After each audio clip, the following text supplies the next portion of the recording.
तो hello guys, कैसे हो आप सब। होप करती हूँ आप सभी अपने घरों में बहुत अच्छे होंगे। तो मैं हूँ आपकी चहेती बिंदास परवीन मलिक। तो गाइस, आज मैं आपके सामने एक ऐसी कहानी बताने जा रही हूँ, ऐसी कहानी लेकर आई हूँ जो आपके रोंगटे खड़े कर देगी। मेरे पास कई बार कई तरह के बच्चों की शिकायतें आती हैं। मेरे बच्चा नशा करता है, मेरा बच्चा ये वो। बड़े अच्छे अच्छे घरों के बच्चे भी ना नशे कर रहे होते हैं गाइस। तो गाइस, कई बार ना मेरे पास फोन कॉल्स आते हैं पेरेंट्स के, या मैं अपनी आंखों से भी कई बार देखती हूँ। अभी आज सुबह का ही आपको एक किस्सा बताऊंगी, पर मैं किसी की इज्जत खराब नहीं करना चाहती हूँ। आखिर हैं तो अपने ही बच्चे, चाहे वो किसी भी स्कूल में पढ़ रहे होते हैं। तो मेरी वीडियो जहां जहां भी जाएगी तो आप लोग मेरी वीडियो को थोड़ा सा ना ध्यान से जरूर देखना, और लास्ट तक इस वीडियो को जरूर देखना, और लाइक और कमेंट करना बिल्कुल मत भूलना। गाइज, आजकल के बच्चों की ये शिकायतें हैं कि छोटे छोटे बच्चे ही बीड़ी सिगरेट और ये नशा करने लग जाते हैं, और उस नशे के अंदर वो किस हद तक, जब उनको पैसे नहीं मिलते हैं और नशा करने के लिए, तो किस हद तक गिर जाते हैं। अभी 2-3 दिन पहले ही मैं यहाँ पर, हमारी लोकल मार्केट है, मैं वहाँ गई। वहाँ पर दो ना कॉलेज की लड़कियाँ सिगरेट पी रही थी, एक साइड में छुपकर सिगरेट पी रही थी। हालांकि मैंने उनकी वीडियो भी बनाई थी, बट मैंने सोचा चलो क्या वायरल करनी है, क्योंकि है तो चलो अपने ही बच्चे, चाहे मतलब किसी के भी हों, बहन बेटी भाई सब अपने ही हैं। तो बस एक बार उनको मेरा यही मैसेज मैं ज़रूर देना चाहूँगी पेरेंट्स को, कि अपने बच्चों के ऊपर पूरा ध्यान रखें। अगर आपका बच्चा किसी भी नशे को लेकर एग्रेसिव हो जाता है घर के अंदर, उसको पैसे चाहिए, तो आप थोड़ा सोच समझ कर ही वो डिसीजन लें। तो गाइज, ये जो व्लॉग मैं आज आपको दिखाना चाहती हूँ, ये पूरा व्लॉग एंड तक देखना, क्योंकि मैं जो चीज़ें जिनके साथ मैं जूझ रही हूँ, मतलब जो मेरे पास बच्चे हैं या मेरे पास फ़ोन कॉल्स आते हैं कि इस चीज़ से उभरने के लिए हमें क्या करना चाहिए, तो इन सब चीज़ों से लेकर मैंने आज आपको एक छोटी सी कहानी दिखा रही हूँ, और वो देखना। अगर आपको अच्छा लगे तो वो आप लाइक और कमेंट करे बिना बिल्कुल मत जाना। और आप भी अपने बच्चों को अगर नशे से छुड़वाना चाहते हैं, या आपको लगता है आप ये बात लड़कों के ऊपर नहीं कर सकते हो कि लड़के ही गलत हैं।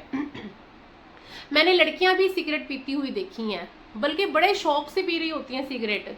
तो मतलब इन चीज़ों को सभी, आजकल जो हमारा है फैशन का ज़माना है, बच्चे जो हमारे बदल रहे हैं, न्यू जनरेशन बिल्कुल अलग हो ही जा रही है। पता नहीं क्या हो रहा है, मुझे समझ में नहीं आता।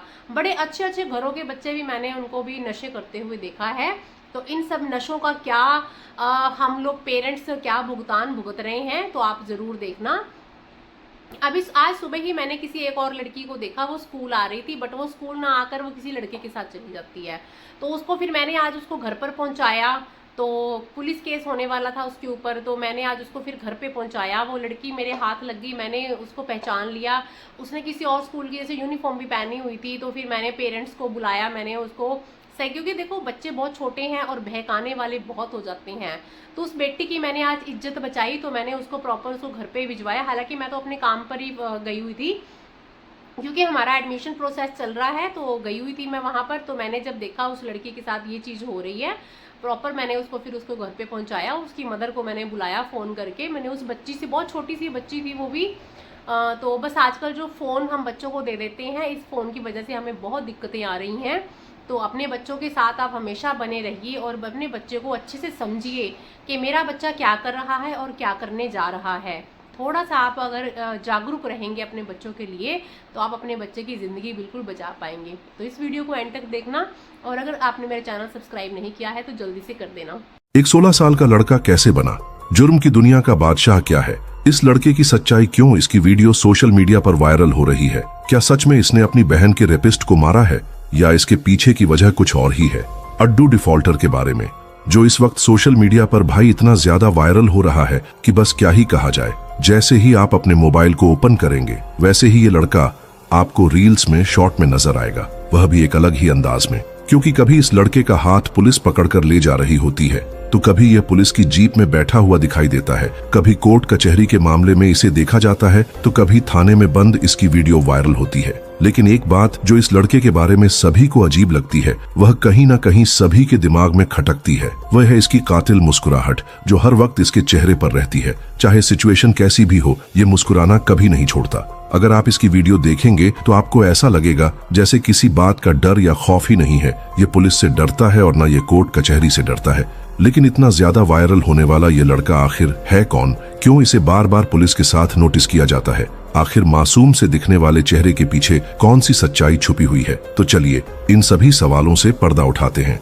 लेकिन उससे पहले अगर आपने अभी तक हमारे वीडियो को लाइक नहीं किया तो जल्दी से वीडियो को लाइक कर दें और चैनल को सब्सक्राइब भी कर ले। दोस्तों, अड्डू डिफॉल्टर के नाम से सोशल मीडिया पर वायरल होने वाले इस लड़के का असली नाम क्या है वह तो किसी को नहीं पता, लेकिन आज इस वीडियो में हम इसका नाम अड्डू डिफॉल्टर का ही इस्तेमाल करेंगे क्योंकि इस लड़के ने इसी नाम से अपना सोशल मीडिया अकाउंट बनाया है। तो आपको बता दें कि यह दिल्ली के वेलकम नगर इलाके का रहने वाला है।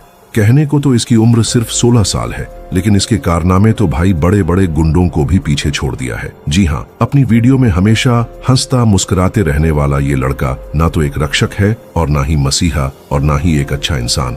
ऐसा हम इसलिए कह रहे हैं क्योंकि इसने जुर्म ही ऐसा किया है। दरअसल एक सीसीटीवी फुटेज में कैद हुआ जिसमें अड्डू एक लड़के के बदन को चाकू से छलनी करते हुए देखा गया और वह वीडियो वायरल भी हो गई। हो सकता है कि आपने देखी भी हो। बता दें कि जिस लड़के को अड्डू ने मौत के घाट उतारा था उसका नाम यूसुफ है, जिसकी उम्र सिर्फ 17 साल थी और यह दिल्ली के वेलकम नगर का ही रहने वाला था। वहीं यूसुफ के परिवार में बस उसकी माँ और एक छोटी बहन थी क्योंकि उसके पिताजी काफी टाइम पहले ही दुनिया छोड़ गए थे।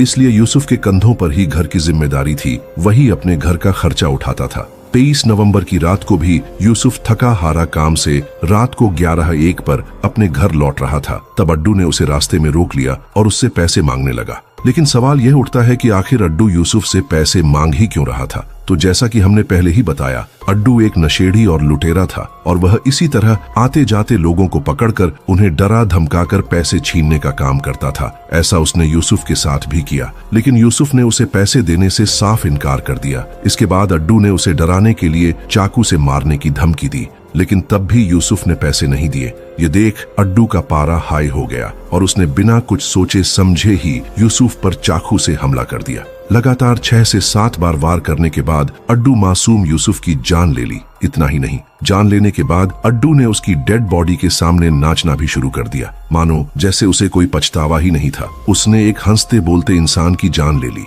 यह देख आसपास के लोग भी वहां आ जाते हैं, लेकिन अड्डू सभी को जान से मारने की धमकी देने लगता है और फिर वहां से भाग जाता है। जिसके बाद इस घटना की जानकारी पुलिस को दी जाती है और पुलिस जब इस केस पर एक्शन लेती है, पुलिस जब जांच पड़ताल करती है, तब पता चलता है कि अड्डू ने मात्र 50 रुपए के लिए यूसुफ की जान ली थी। साथ ही ये भी पता चलता है कि उस रात को वह काफी ज्यादा नशे में था। यूसुफ का मर्डर करने के जुर्म में अड्डू पर एक्शन लिया जाता है और उसे रिफॉर्मेटरी यानी बाल सुधार गृह में भेज दिया जाता है। दोस्तों, हैरानी की बात तो यह है कि अड्डू का यह पहला मर्डर नहीं था, बल्कि इसने यूसुफ का मर्डर करने से पहले भी एक और मर्डर किया था, जिसके लिए उसे बाल सुधार गृह में भेजा गया था और कम उम्र होने की वजह से इसे 6 महीने में ही छोड़ दिया गया था। और जैसे ही यह जेल से बाहर निकलता है, यह फिर से नशा और लूटपाट में चूर हो जाता है। यह डेली नशा करता था और लोगों को चाकू छोरी दिखाकर लूटमारी करता था और उन लुटे गए पैसों से फिर से यह नशा करता था। शुरुआत में तो जब इसकी वीडियो वायरल हो रही थी तो लोग इसे बहुत ज्यादा सपोर्ट कर रहे थे।